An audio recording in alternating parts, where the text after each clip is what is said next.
नमस्कार, मी अमित कोळेकर. तरुण भारत न्यूज बुलेटिनमध्ये आपल्या सर्वांचं स्वागत. आता पाहूयात आजच्या ठळक बातम्या. बेळगाव तालुक्यातील येळ्ळूर येथील सरकारी मराठी मॉडेल शाळेच्या शतकोत्तर समारंभासाठी उपस्थित असलेले राष्ट्रवादी काँग्रेसचे अध्यक्ष आणि माजी केंद्रीय मंत्री शरद पवार यांची महाराष्ट्र एकीकरण समितीच्या शिष्टमंडळाने बेळगावात भेट घेतली. यावेळी सीमा भागातील मराठी भाषिक जनतेच्या समस्या आणि अपेक्षा शरद पवार यांच्यापुढे मांडण्यात आल्या. मराठी भाषिकांच्या हक्कासाठी सर्वोच्च न्यायालयात दाखल असलेल्या सीमा प्रश्नाच्या खटल्याची सुनावणी तातडीने व्हावी, तसेच या संदर्भात महाराष्ट्र सरकारने उच्चाधिकार आणि तज्ञ समित्यांची पुनर्रचना करावी. त्याचबरोबर सीमा भागातील परिस्थितीचा आढावा घेण्यासाठी नियुक्त मंत्र्यांनी प्रत्यक्ष भेट देऊन कृती आराखडा तयार करावा, तसेच वकिलांची समन्वयकांची नेमणूक त्वरित व्हावी अशी विनंती शिष्टमंडळाने केली. शरद पवार यांनी सर्व मागण्या गांभीर्याने ऐकून घेतल्या व मुख्यमंत्र्यांसह वरिष्ठ नेत्यांशी चर्चा करून लवकरच बैठक आयोजित करण्याचे आश्वासन दिले. पंतप्रधान नरेंद्र मोदी आणि गृहमंत्री अमित शहा यांच्याशीही चर्चा करण्याचा शब्द यावेळी त्यांनी दिला.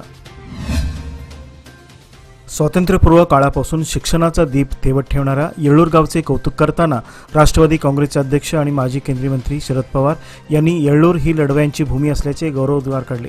येळ्ळूर येथील सरकारी मॉडेल शाळेच्या शतकोत्तर सुवर्ण महोत्सव सोहळ्यात ते आज शनिवार दिनांक 26 एप्रिल रोजी ते बोलत होते. यावेळी शरद पवार यांनी सांगितले की 150 वर्ष ग्रामीण भागात सातत्याने शिक्षण सेवा देणे ही सहज बाब नाही. येथे शिकलेली मुले देश विदेशात आपली छाप पाडत आहेत. हा येथील शिक्षकांचा आणि ग्रामस्थांचा परिश्रमाचा परिणाम आहे. तसेच सावित्रीबाई फुले यांच्या संघर्षामुळेच आज महिला शिक्षकांना संधी मिळाल्या आहेत, असे त्यांनी यावेळी सांगितले. या समारंभात कर्नाटकच्या महिला व बाल विकास मंत्री लक्ष्मी हेब्बाळकर, आमदार विठ्ठल हलगेकर, केली संस्थेचे कार्याध्यक्ष डॉक्टर प्रभाकर कोरे, महाराष्ट्र एकीकरण समितीचे प्रकाश मरगाळे, रमाकांत कोंडुस्कर, रायरम चौगुले, मालोजी अष्टेकर आदी मान्यवर व्यासपीठावर उपस्थित होते. या कार्यक्रमात शाळेच्या माजी विद्यार्थ्यांच्या हस्ते मान्यवरांचा सत्कार करण्यात आला. या प्रसंगी शतकोत्तर सोहळा कमिटीचे अध्यक्ष राजू महादेव पाटील, स्वागत अध्यक्ष एन.डी. गोरे, गौरव अध्यक्ष सतीश पाटील, बबन कुगजी, शिवाजी नांदुरकर, याचबरोबर शतकोत्तर कमिटीचे इतर सदस्य, निधी कमिटी, स्मरणिका कमिटी, सहाय्यक कमिटी, एसडीएमसीचे सर्व सदस्य, माजी शिक्षक, माजी विद्यार्थी आणि ग्रामस्थ मोठ्या संख्येने उपस्थित होते.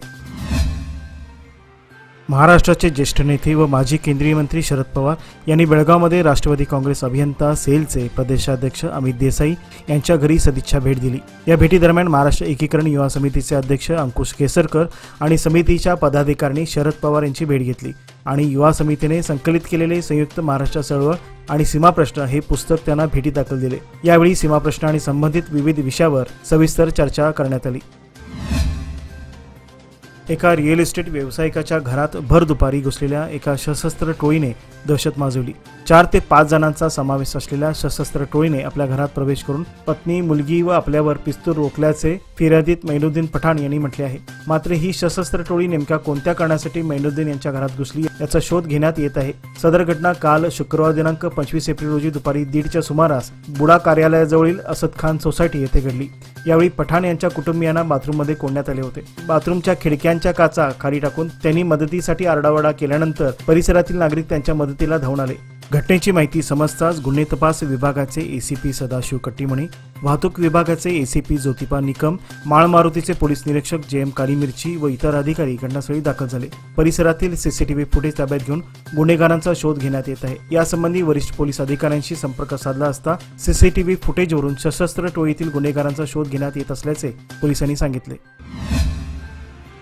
अनगोळ येथे गेल्या 6 दिवसापासून सुरू असलेल्या तुकोबारांच्या अखंड गाथा पारण सोहळ्यानिमित्त काल शुक्रवारी अनोखी सेवा राबविण्यात आली.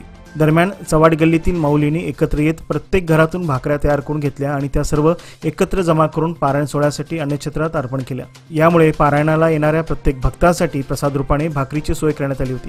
या सेवेसाठी चव्हाड गल्लीतील सर्व पंचमंडळी आणि नागरिक या सेवा कार्यात उत्स्फूर्तपणे उपस्थित होते. या प्रसंगी श्रीरामसेना हिंदुस्थानचे अध्यक्ष रमाकांत कोंडुस्कर यांनी चव्हाड गल्लीतील नागरिकांच्या या उपक्रमाचे कौतुक करून आभार मानले. उद्या रविवार दिनांक 27 एप्रिल रोजी या श्री संत तुकाराम महाराज अखंड पारायण गाथा सोहळ्याची सांगता होणार असून भक्तगणांनी याचा लाभ घ्यावा असे आयोजकांतर्फे कळविण्यात आले आहे. पहलगाम येथे पर्यटकावर झालेला दहशतवादी हल्ला हा केवळ पर्यटकावर नव्हे तर देशावर झालेला हल्ला आहे, असे मत माजी केंद्रीय मंत्री शरद पवार यांनी काल बेळगावात आगमन होताच आपले मत व्यक्त केले. शुक्रवारी सायंकाळी एका कार्यक्रमाप्रसंगी बेळगाव दौऱ्यावर ते आले असता माध्यमांनी विचारलेल्या प्रश्नाला उत्तर देताना ते बोलत होते. पवार पुढे म्हणाले, देशावर हल्ला झाल्यानंतर सर्वांनी राजकारण बाजूला ठेवून एकत्र येणे गरजेचे आहे. केंद्र सरकारने दहशतवाद्यावर कारवाई करण्यासाठी जे पाऊल उचलेल त्याला आमचा पाठिंबा असेल. या संदर्भात गुरुवारी सर्व विरोधी पक्षांची बैठक बोलवण्यात आली होती असेही त्यांनी यावेळी स्पष्ट केले. बेळगावातील लक्ष्मीनगर गणेशपूर येथील एका अपार्टमेंटमध्ये गेल्या 4 दिवसापूर्वी अंजना अजित दड्डीकर यांचा गळा आवळून खून करण्यात आला होता. यावेळी त्यांच्या अंगावरील सोन्याचे दागिने लंपास केलेल्या प्रकरणाचा छडा लावण्यात पोलिसांना यश आले आहे. या दरम्यान कॅम्प पोलिसांनी 2 महिला आणि एका अल्पवयीन मुलाला अटक केली आहे. अटक झालेल्यांची नावे ज्योती बांदेकर, सुहासिनी बांदेकर तसेच एक अल्पवयीन मुलगा असे समजते. मृत अंजना यांनी आरोपींना उसनी रक्कम दिली होती.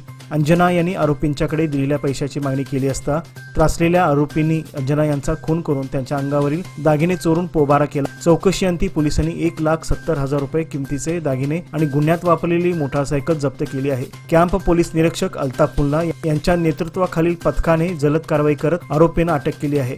या यशस्वी तपासाबद्दल वरिष्ठ अधिकाऱ्यांच्याकडून पोलिसांचे कौतुक करण्यात येत आहे. आंबा प्रेमींना उत्सुकता लागून राहिलेल्या आंबा महोत्सवाला आज शनिवार दिनांक 26 पासून क्लब रोड बेळगाव येथील ह्यूम पार्कमध्ये प्रारंभ झाला.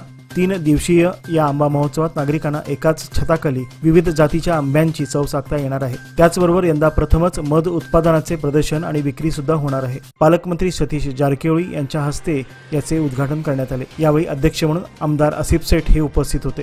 शेतकऱ्यांना थेट ग्राहकापर्यंत फळांची विक्री करता यावी यासाठी बागायत खात्याने हा आंबा महोत्सव भरविला आहे. यामध्ये हापूस, केशर, तोतापुरी, मानकूर यासह इतर जातीचे आंबे उपलब्ध होणार आहेत. त्याचबरोबर नैसर्गिक दर्जेदार मधही ठेवण्यात आले आहे. लोकमान्यच्या मुदत ठेव योजना म्हणजेच सुयोग्य कालावधी सर्वोत्तम व्याजदर. आता तुमच्या गुंतवणुकीवर मिळवा 10.60% परतावा.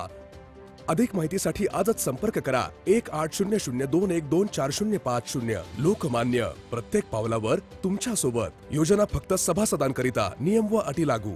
नवे पाऊल, नवा संकल्प लोकमान्य सोसायटी सादर करत आहे. लोकमान्य शुभारंभ ठेव योजना, जी देते तुमच्या ठेवीवर आकर्षक व्याज. ज्येष्ठ नागरिकांसाठी 0.5% अधिक व्याज. अधिक माहितीसाठी कॉल करा 1800-212-4050. लोकमान्य, जिथे पैसा वाढतो आणि नातं वृद्धिंगत होतं. बेळगावातील अखंड गाथा पारायण सोहळ्याकरिता अनगोळ ग्रामस्थाकडून 4,000 तर देसूर ग्रामस्थाकडून 1,500 भाकऱ्या आज शनिवारी प्रसादासाठी बैलगाडीतून दाखल झाल्या. बेळगावात पहिल्यांदाच इतक्या मोठ्या प्रमाणावर संपन्न होत असलेल्या कीर्तन आणि पारायण सोहळ्याला बेळगावातील नागरिकांचा दररोज उत्स्फूर्तपणे प्रतिसाद लाभत आहे. याचे या अखंड गाथा पारायण सोहळा समितीतर्फे आभार मानण्यात आले असून बेळगावातील सुज्ञ नागरिकांनी आपल्या पाल्यांना या पारायण सोहळ्यास पाठवून त्यांच्यावर उत्तम संस्कार होण्यासाठी प्रयत्न केले पाहिजेत असे रमाकांत कोंडोस्कर यांनी सांगितले.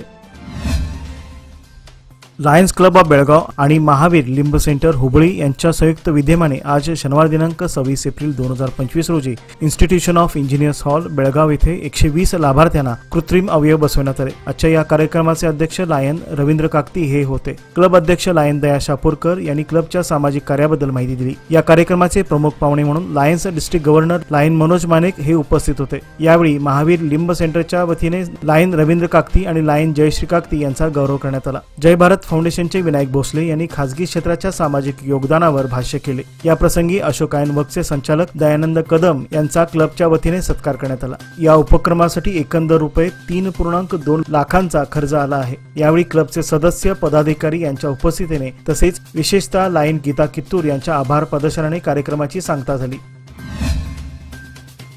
भारत विकास परिषदेच्या वार्षिक कार्यकारिणी सभेत बेळगाव शाखा अध्यक्षपदी विनायक मोरे यांची सर्वानुमते फेरनिवड करण्यात आली. बेळगाव शाखा सेक्रेटरी म्हणून के.व्ही. प्रभू व खजिनदार म्हणून डी.वाय. पाटील यांची निवड झाली. परिषदेच्या नूतन राष्ट्रीय महिला कार्यकारिणीच्या सदस्यपदी बेळगाव शाखेच्या स्वाती घोडेकर तसेच दक्षिण भारत विभागीय सचिव म्हणून पांडुरंग नायक यांना दायित्व देण्यात आल्याबद्दल त्यांचे अभिनंदन करण्यात आले.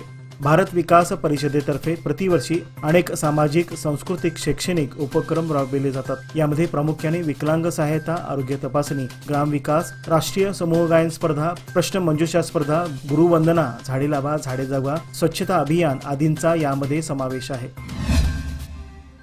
संस्कृत ही केवळ एक भाषा नसून तर प्राचीन भारतीय ज्ञानसंपदेचा वसा, आपली समृद्ध संस्कृती आणि सनातन धर्माचे मूलभूत मूल्य जपणारी अमूल्य देणगी आहे. संस्कृत भारती या स्वयंसेवी संस्थेमार्फत संपूर्ण देशभरात मोफत 10 दिवसांची संस्कृत संभाषण शिबिरे आयोजित केली जातात. दररोज 2 तास चालणाऱ्या या शिबिरामधून संस्कृत सहज आणि प्रभावी पद्धतीने शिकवले जाते. अशाच एका शिबिराचे आयोजन 14 ते 23 एप्रिल दरम्यान बेळगावातील हनुमाननगर भागात करण्यात आले होते. या शिबिराचे प्रशिक्षक निखिल आजरेकर हे होते. विशेष म्हणजे ते व्यवसायाने सॉफ्टवेअर अभियंता असूनही संस्कृत शिकवण्यात त्यांनी आपली निष्ठा आणि प्रेम दाखविले आहे. ओमनगर बेळगाव येथील श्री दत्त त्रिपुरी सुंदरी मठ व श्री स्वामी समर्थ मंदिरात आज शनिवार दिनांक 26 एप्रिल रोजी श्री स्वामी समर्थ महानिर्वाण दिन सोहळा भक्तिमय वातावरणात पार पडला. यावेळी सकाळी 10:30 वाजता श्री सिद्ध कमलहस्त पादुकांचा सहस्त्रधाराभिषेक व पूजापाठ करण्यात आले. यानंतर दुपारी महाआरती संपन्न झाली. उपस्थित सर्व भक्तांना महाप्रसादाचे वाटप करण्यात आले. कार्यक्रमास मोठ्या संख्येने स्वामी भक्तांची उपस्थिती लाभली होती. सततच्या पाणी टंचाईमुळे दुष्काळी भागात टँकरने पाणी पुरवठा करावा लागतो. पाण्याचे महत्त्व नागरिकांना कळावे यासाठी बेळगावातील तरुणाने सायकलवरून जलबचाव अभियान सुरू केले आहे. त्याला अनेकांकडून सहकार्य लाभले आहे. या अभियानाची सुरुवात जिल्हा पोलीस अधीक्षक रवींद्र गडादी व सहाय्यक पोलीस आयुक्त JR नायकम यांच्या हस्ते बेळगाव शहरातील भुईकोट किल्ल्यापासून करण्यात आली. बेळगाव तालुक्यातील भरमा कोलेकर या तरुणाचे बेळगाव ते सिंधुदुर्ग किल्ल्यापर्यंत सायकलीवरून भ्रमंती करून जनजागृती करण्याचे उद्दिष्ट आहे. या प्रवासादरम्यान चंदगड तालुक्यातील कानूर या ठिकाणी चंदगड पोलिसांनी या तरुणाचे विशेष कौतुक केले आहे. दिवसेंदिवस पाण्याची गरज भासत आहे, त्यामुळे पाणी बचतीवर लक्ष केंद्रित करणे हे अत्यंत गरजेचे असल्याचे त्यांनी यावेळी सांगितले. चंदगड बस स्टॉप परिसरात सध्या प्रचंड अस्वच्छता पसरली असून परिसरात दारूच्या रिकाम्या बाटल्यांचा ढीग पाहायला मिळतो आहे. त्यामुळे येथून प्रवास करणाऱ्या नागरिकांना मोठ्या गैरसोयीचा सामना करावा लागत आहे. बेळगाव ग्रामीण भागासह गड इंग्लज, नेसरी, आजरा या भागातून दररोज मोठ्या संख्येने प्रवासी बेळगावात ये-जा करत असतात. मात्र बस स्थानकातील ही अस्वच्छ परिस्थिती त्यांच्या आरोग्यासही धोका निर्माण करणारी आहे. याबाबत कॅन्टोन्मेंट बोर्डाने तातडीने लक्ष घालून बस स्टॉप परिसर स्वच्छ करण्याची मागणी प्रवाशांनी केली आहे. बेळगाव तालुक्यातील बोडकेनटी गावात नूतन विठ्ठल मारुती मंदिर व स्मशानभूमीचे उद्घाटन सार्वजनिक बांधकाम तथा जिल्हा पालकमंत्री सतीश जारकिहोळी तसेच खासदार प्रियांका जारकिहोळी आणि राज्य युवा काँग्रेसचे मुख्य कार्यकारी सचिव राहुल जारकिहोळी यांच्या मार्गदर्शनाखाली मलगौडा पाटील यांच्या हस्ते करण्यात आले. गावात विठ्ठल मंदिर व्हावे व स्वतंत्र मराठा समाजासाठी स्मशानभूमी मिळावी अशी मागणी गावकऱ्यांनी केली होती. याची दखल घेऊन मंत्री सतीश जारकिहोळी यांच्या विशेष फंडातून मंदिर व स्मशानभूमी उभारण्यात आली आहे. आज शनिवारी विठ्ठल मंदिर रुक्मिणी मंदिराचा लोकार्पण सोहळा पार पडला. यावेळी KPCC सदस्य मलगौडा पाटील, जिल्हा काँग्रेसचे मुख्य कार्यवाह प्रदीप यमजे तसेच गावातील मान्यवर सुरेश जाधव, नागेश नायक, राहुल जाधव, निंगाप्पा नायक यांच्यासह ग्रामपंचायत अध्यक्ष, उपाध्यक्ष, सदस्य आणि संपूर्ण ग्रामस्थ, वारकरी मंडळी व भक्तगण मोठ्या संख्येने उपस्थित होते. याचबरोबर आजचे बातमीपत्र येथेच संपले. अधिक माहिती आणि ताज्या घडामोडीकरता पाहत रहा तरुण भारत न्यूज चॅनेल. तसेच आमच्या चॅनेलला लाईक, शेअर आणि सबस्क्राईब करायला विसरू नका. आणि विश्वासार्ह बातम्यांसाठी दररोज वाचा दैनिक तरुण भारत. धन्यवाद.